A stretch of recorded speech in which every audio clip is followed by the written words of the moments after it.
Iya, ini memang alhamdulillah ya, karena juga dengan pemberitaan kemarin akhirnya juga ada reaksi juga dari media-media, terutama media dari dukungan dari Polda ya, dari Polda gitu. Dan ini acara kan sebenarnya mereka punya acara gitu, karena bagaimanapun juga kan dengan adanya berita saya kemarin itu juga kan sebenarnya nih di belakang-belakang yang seperti saya juga tuh korban kan banyak ya gitu ya, yang kita nggak tahu mungkin kasus-kasus yang dilaporkan di Polda, di Polres juga banyak gitu kan.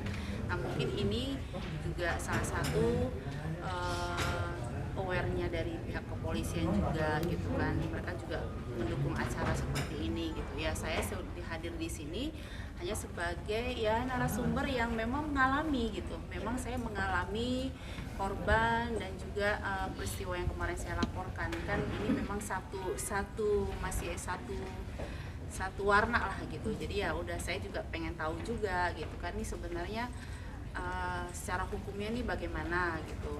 Walaupun kemarin laporan kita sudah jelas bahwa ada penipuan, tetapi secara lebarnya tuh kripto ini seperti apa sih gitu. Nah ini yang saya juga pengen tahu, saya juga diskusi gitu. Tapi sudah ada titik terang nggak sih Mbak atas laporan kemarin nih? Boleh kamera di sini.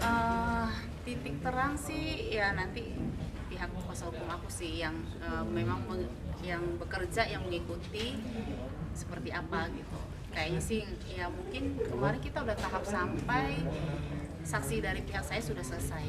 Gimana Bang? Tapi seperti apa lo? Jadi bentar, saya Bang, jawab Bang, mengenai Bang, titik terang ya. Bang. Pertanyaannya apakah sudah ada titik terang? Jawabannya titiknya masih gelap. Titiknya masih gelap, tapi ini akan dibuat terang. Karena setiap penyelidikan dan penyidikan itu akan menerangkan suatu keadaan.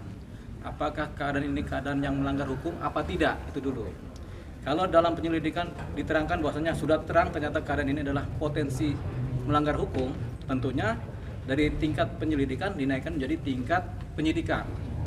Setelah naik ke penyidikan mulai lebih terang lagi, karena akan timbul banyak pengambilan kesaksian, baik dari pelaku ataupun dari negara, dalam hal ini yang bertanggung jawab atau yang punya keahlian di bidang khususnya ini kripto ya.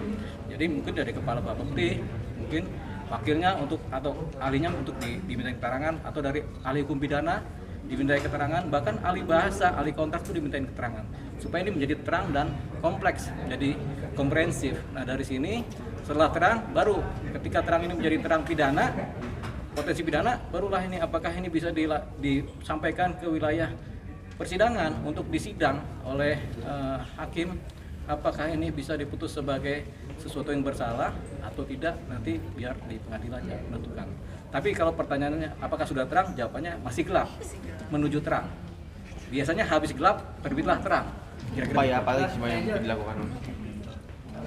Upayanya apalagi semua mungkin yang dilakukan ini kan karena masih titik gelap juga nih. Ya, tentunya bukti-bukti yang lain. Tentunya kita mengawal proses yang sedang berjalan di penyelidikan di Polres Jakarta Selatan.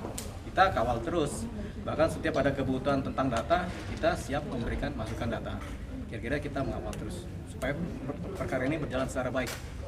Pada umumnya kalau perkara dikawal secara baik, juga pekerjaan penyelidik juga baik juga.